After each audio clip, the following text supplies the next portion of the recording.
नमस्कार। Ratanveer nature cure, Taramati wellness centre और rejuvenation and healing centre की तरफ से आप सभी का स्वागत है। मैं डॉक्टर विनी गाला। आज योग के चौथे सप्ताह में आज का टॉपिक हम देखेंगे डाइट पे। डाइट में हम देखेंगे कि डाइट नेचुरोपैथी के हिसाब से कैसे डिस्ट्रीब्यूट किया गया है।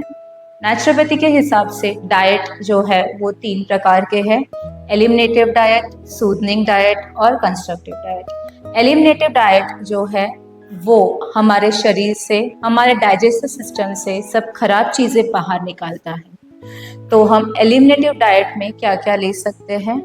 फ्रूट जूसेस ले सकते हैं, लेमन हनी वाटर ले सकते हैं, ग्रीन जूसेस ले सकते हैं, फिर हम कोई भी जौ का पानी ले सकते हैं। उसके बाद हम देखेंगे सूदनिंग डाइट। सूदनिंग डाइट क्या करता है? सूदनिंग डाइट हमारे शरीर में इजीली डाइजेस्टेबल करता है। जो भी हम आहार खाए उसको इजीली डाइजेस्ट कर पाए, वो टाइप का खाना हमें खाना है। उसमें कौन से प्रकार का खाना आता है? उसमें आता है fresh vegetables, fresh fruits, salads, steam vegetables, vegetable दलिया और वेजिटेबल खिचड़ी। अब हम देखेंगे कंस्ट्रक्टिव डाइट। कंस्ट्रक्टिव डाइट यानी कि हम हमारे बॉडी को रेगुलर काम में व्यस्त कर पाएं। उसमें हम कौन से प्रकार का खाना खा सकते हैं? हम अनपॉलिश्ड राइस खा सकते हैं, लेग्यूम्स, पल्सेस, सीरियल्स खा सकते हैं। उसके साथ ही हम वेजिटेबल्स खा सकते हैं, ज्वार खा सकते हैं, जौ खा सकते हैं। अब हम देखेंगे कि भगवत गीता और आयुर्वेदिक के हिसाब से डाइट का डिस्ट्रीब्यूशन कैसे किया गया है।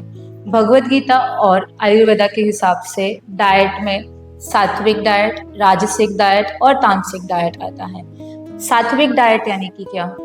खाना जो एकदम लाइट हो, ज़्यादा न्यूट्रिशियस हो, ज़्यादा हमारे मेंटल हेल्थ पे अच्छा इफेक्ट दे, हमें ज़्यादा इरिटेबल ना करे, हमें ज़्यादा डिप्रेसिव ना करे, हमारे रेगुलर काम में हमारा बॉडी हमारा साथ दे, वैसे टाइप के आहार को सात्विक आहार कहते हैं। उसमें सात्विक आहार में हम क्या क्या ले सकते हैं? सात्विक आहार में हम फ्रेश जूसेस ले सकते हैं, फ्रेश वेजिटेबल्स ले सकते हैं, ग्रेन्स ले सकते हैं, फ्रेश मिल्क ले सकते हैं, fresh butter milk, fresh curd, fruits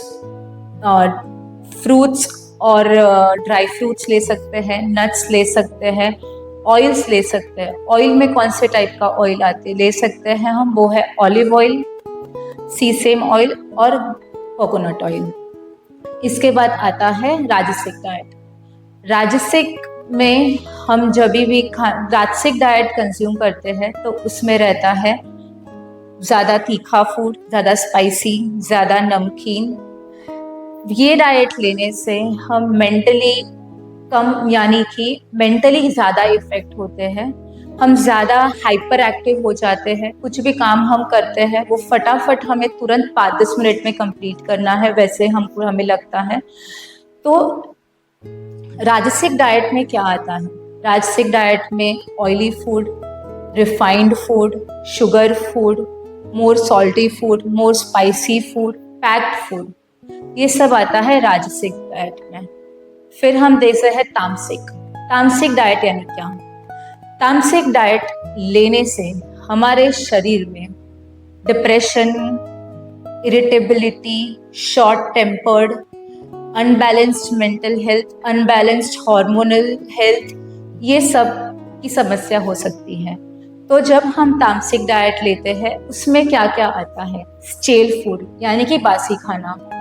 सुबह का खाना हम दोपहर को खाते हैं, दोपहर का खाना हम शाम को खाते हैं और शाम का खाना हम नेक्स्ट डे सुबह खाते हैं। तो ये हो गया बासी खाना। इसके अलावा garlic, onion, coffee, T, packed food, preserved food, या फिर जो भी खाना हम उसको मैरिनेट करके खाते हैं वो चीज़ भी तामसिक फूड में आ जाती है। अब हम देखेंगे कि योगा के हिसाब से डाइट को कैसे 3 प्रकार में डिवाइड किया गया है। योगा के हिसाब से डाइट को भोगी, रोगी और योगी के हिसाब से डिवाइड किया गया है। योगी यानी कि इंसान जो दिन में एक ही बार आहार लेते हैं। भोगी यानी कि इंसान दिन में 3 बार आहार लेते हैं। और रोगी यानी कि इंसान दिन में 3 से ज्यादा बार आहार लेते हैं। अब हम देखेंगे फूड कॉम्बिनेशंस। फूड कॉम्बिनेशंस में सबसे पहले हैं good food combinations. Good food combinations में क्या क्या आता है? गुड फूड कॉम्बिनेशंस में वाटर और हनी आता है। वाटर हमेशा हमें ल्यूकवार्म लेना चाहिए, जिसके कारण हनी के जो तत्व है वो हमारे शरीर में जाएं। उसके बाद राइस और बीन्स। राइस और बीन्स से कॉम्बिनेशन में जब हम आहार लेते हैं तो हमें फुल प्रोटीन पैक्ड मील मिलता है। टर्मरिक और मिल्क हमें साथ में लेना चाहिए। वैसे ही फ्रूट्स हमें कौन कौन से लेने चाहिए? फ्रूट्स को 3 टाइप में बाइफरकेट किया गया है, एसिड, स्वीट और मेलन्स। कभी भी मेलन्स को एसिड और स्वीट के साथ कंबाइन नहीं करना चाहिए, और एसिड फ्रूट को एसिड के साथ ही खाना चाहिए और स्वीट फ्रूट्स को स्वीट फ्रूट्स के साथ ही खाना चाहिए। वैसे ये 3 फ्रूट्स को एक साथ कंबाइन नहीं करना चाहिए। करेक्ट आहार लेने से हमारे शरीर में क्या होता है? जब हम करेक्ट आहार लेते हैं तो हमारा डाइजेशन इम्प्रूव होता है, जिसके वजह से हमारा जो मेटाबॉलिज्म है वो हमेशा अच्छा रहता है। उसके वजह से हमारे शरीर में कोई भी रोग नहीं होते और हमारा वेट जो रहता है वो बैलेंस्ड रहता है। फिर हम देखेंगे bad food combination. Bad food combination में नॉर्मली हम मिल्क और बनाना उसका मिल्कशेक साथ में लेते हैं। जब हम मिल्क एंड बनाना का मिल्कशेक साथ में लेते हैं तो हमारे शरीर में ऑटोमेटिकली टॉक्सिन्स पैदा होते हैं, जिसके वजह से डायरेक्टली हमारे डाइजेस्टिव गट हेल्थ पे इफेक्ट आता है। तो जब भी आपको मिल्क और बनाना साथ में लेना हो तो उसके साथ आप थोड़ा सिनेमन या फिर कार्डमम पाउडर इंक्लूड कर दें, तो उससे आपका डाइजेस्टिव हेल्थ जो है वो बिगड़ेगा नहीं। उसके साथ हमें कभी भी फ्रूट्स और ग्रेन्स साथ में नहीं लेना चाहिए। एटलीस्ट मिनिमम 30 मिनट्स का गैप होना चाहिए। उसके अलावा मिल्क प्रोडक्ट्स और फ्रूट्स साथ में नहीं लेना चाहिए। मिल्क और फूड साथ में नहीं लेना चाहिए। ये सब साथ में लेने से क्या होता है, जब हमारा आहार का कॉम्बिनेशन बराबर नहीं रहता तो ऑटोमेटिकली हमारे शरीर के अंदर बैड टॉक्सिन्स, बैड बैक्टीरियाज उत्पन्न होते हैं, जो डायरेक्टली जाके हमारे गट हेल्थ पे इफेक्ट करते हैं। जब बैड बैक्टीरियाज हमारे गट हेल्थ पे इफेक्ट करते हैं, डायरेक्टली हमारे पेट के अंदर जो अग्नि रहती है, जठर अग्नि, उस पर इफेक्ट आता है। जब जठर अग्नि मंद हो जाती है तो आपका मेटाबॉलिज्म पुअर हो जाता है। जब मेटाबॉलिज्म पुअर हो जाता है ऑटोमेटिकली आपको गट इश्यूज होना चालू होते हैं, जिसके वजह से आपको और अलग अलग बीमारियां होने की चांसेस है, वो चाहे जीआई ट्रैक के हो, रेस्पिरेटरी हो, कार्डियोवैस्कुलर हो या फिर स्किन के हेल्थ इश्यूज हो। अब हम देखेंगे गुड फूड और बैड फूड। गुड फूड में क्या क्या आता है? गुड फूड में fresh vegetables, fresh fruits, grains, pulses और जो भी हमारे शरीर में पोषण दे वो सब आता है गुड फूड में। बैड फूड में क्या आता है? बैड फूड में पिज्ज़ा आता है, बर्गर आता है, फ्रेंच फ्राइज, सोडा, जो भी प्रोडक्ट्स हमारे शरीर के लिए हानिकारक हो वो सब आता है बैड फूड में। वैसे ही मैदे के प्रोडक्ट्स, बेकरी प्रोडक्ट्स, पापड़, पिकल्स, ये सब आता है बैड फूड में।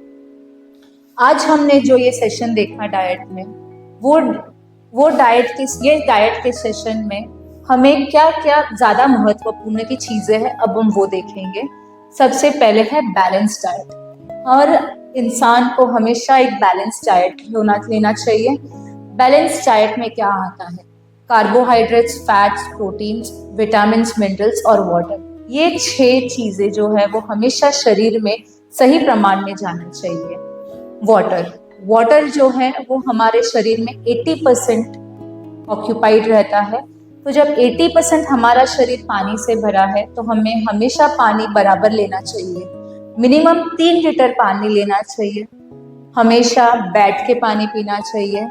बैठ के पानी पीने से जो पानी हम इनटेक करते हैं वो every organ, every part of the body को लग के फिर शरीर से बाहर निकलता है। जब हम पानी कम लेते हैं तो उसका डायरेक्ट असर किडनी पे पड़ता है, क्योंकि किडनी का काम है वाटर फिल्ट्रेशन। जब पानी नहीं मिलता तो ऑटोमेटिकली वो पानी ब्लड से निकालती है। इसके अलावा हम रेस्टलेस हो जाते हैं, हेडेक होना चालू हो जाता है और हमें हार्मोनल इम्बैलेंस भी होने की शक्यता है। इसके बाद हम देखेंगे डाइट में अहम चीज ये भी है कि हमें मिताहार करना चाहिए। मिताहार यानी कि क्या? हमें हमेशा हमारा स्टमक या फिर हमें जो भूख लगी है उससे 1/4 पार्ट खाली रखना चाहिए। जब हम ये 1/4 पार्ट खाली रखते हैं तो हमारा डाइजेशन अच्छा रहता है और हमें आलस नहीं आता, हमें इरिटेबिलिटी नहीं होती और डाइजेशन अच्छे से हो जाता है। इसके बाद हम देखेंगे फास्टिंग पे। फास्टिंग हमें क्यों करना चाहिए?